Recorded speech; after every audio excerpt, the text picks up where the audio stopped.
Mpihazakazaka izay ihany fa ny fikambanana LDC na ny Leadership Chrétien Developpement io kosa no nikarakara hetsika hazakazaka teny amin'ny faritra Mpihazakazaka iny omaly asabotsy io fombiazana tanteraka aranambarany karakara ity hetsika ity.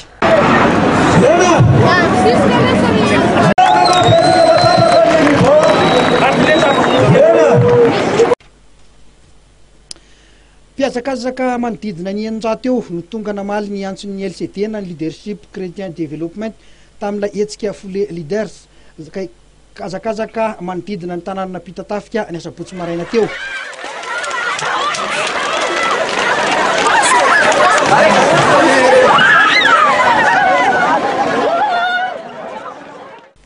Fombiazana izay no azo lazana azy raha ny hetsika ara-panatanjahantena voalohany hoy Andriamatoa Rajoelson Hery filohan'ny fikambanana LCD. Arak'izao fahitanao dia zava-misy mandeha mamaly ny olona tanora ny betsaka ny lasa tsina le tena mitarika no tena natsona le leader zany miisa teo efa maromaro manodidina ny 900 mihitsy. Tokana ny anjara tamin'ity hetsika ity ihany koa ny be ny tanàna Mpihazakazaka izay miara-miasa akaiky amin'ny fikambanana LCD. Ny resaka fanatanjahantena eto amin'ny commune Mpihazakazaka dia ataontsika hoe tian'ilay tanora le izy fa eo amin'ilay foto-drafitr'asa zany ny somary sahirana satria raha ty resaka hazakazaka ity zao misy ihany ny Mpihazakazaka eto isaky ny maraina zany fa le foto-drafitr'asa satria atahorana ny loza amin'ny lalam-pirenena voalohany. Amin'ny foto-drafitr'asa amin'ny resaka baolina indray kosany dia ny zava-misy ana olo-tokany reny tany reny dia nampindraminy amin'ny commune fa ataona maro ankehitriny nefany efa nikiasa ary efa nisy ny nanorina trano dia anisan'ny olana zany ny atao hoe ny toerana ahafahana manao fanatanjahantena ao anatin'ny hoe tsisy loza mihitsiny.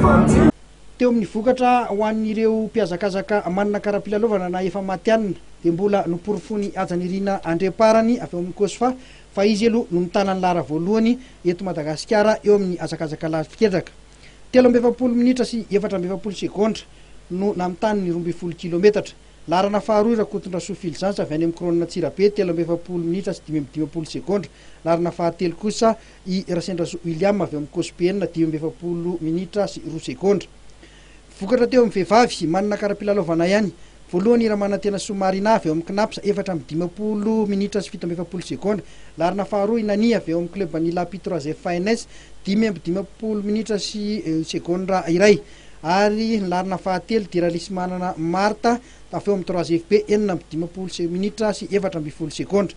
Teo amin'ny skajy vétéran izay isana ray anjara ihany koa ny dia tongotra tsotra izy ity 4 kilometatra dia larana voalohany Tahinina Ramino Arimaefa ary larana faharoa kosa Iratsivo Manitra. Larana fahatelo dia ny mpitapolona ny Fédération Malagasy ny taranja fototra atletisme Andriamatoa Rafikarana Roland. Teo amin'ny ditongotra mandeha maika kosa indray dia larana voalohany Imatana Jean Chrysostome avy eo amin'ny Kosfa 8 minitra sy 20 sekondra.